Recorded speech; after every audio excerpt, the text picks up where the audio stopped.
Good evening, good day, good light. My name is Becksy Becks. I am a poet and soon to be author. I just want to start by saying a huge thank you to Million Women Rise for not only inviting me on this evening, but for creating a platform for so many amazing women to unite, connect, and share. So please make sure you utilize all of the donation links and give as much as you can. For those that can't give, all likes and shares are completely free. So please do tell a friend to tell a friend and help spread the word and empower each other, one human at a time. I'm going to share a quick poem for you today. The poem is entitled, There Is No Place Like War. And it's about my home, where I come from, South Sudan, which only became an independent country on the 9th of July, 2011. My father, he left me a piece of land, and the only instruction in his will was to make sure I ensure every tiny piece on earth becomes my heaven. So in some ways, I guess you could say it has always been my will to one day go back to where I came from, my country, my home. But if home is truly where the heart is, then I am but a homeless man begging for change. Right here, right now, on this stage, my heart lays hollowed out like an empty hat, waiting for you to put your 2 cents in. These words, a thick skin that's layered daily with dirt as this shirt.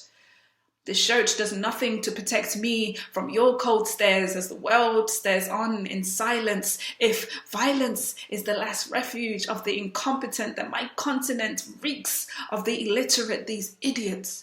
They have built my house with the whispers of their chapped lips that exhale nothing more than dry dreams that taste like fallen fantasies. And each day I ingest these violent canapes riddled in a civil war that tore through every thin lining of hope and tongue-tied the intestines of this place I call home, this place that I carry in my womb.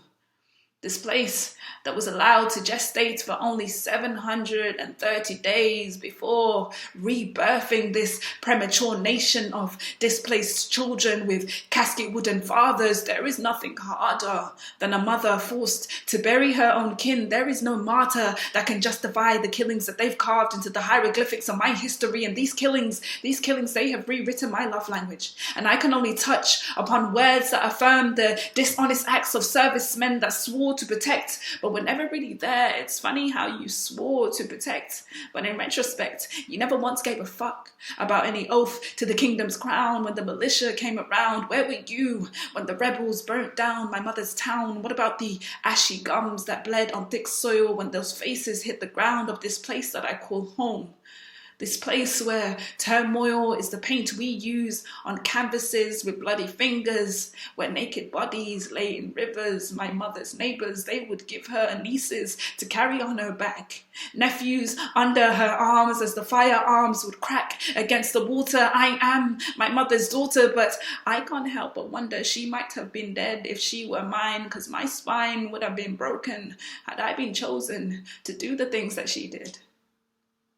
Have you ever seen bones frozen in the desert sands? Refugees, they walked across lands, Sudan to Ethiopia to Kenya to Uganda, just to rot in camps rather than be eaten by lions. If home is truly where the heart is and mine is broken, would I be lying if I said I was home? Because if home is truly where the heart is, then I am still a refugee begging for change. Right here, right now, on this stage. Thank you for listening. Enjoy the rest of your evening.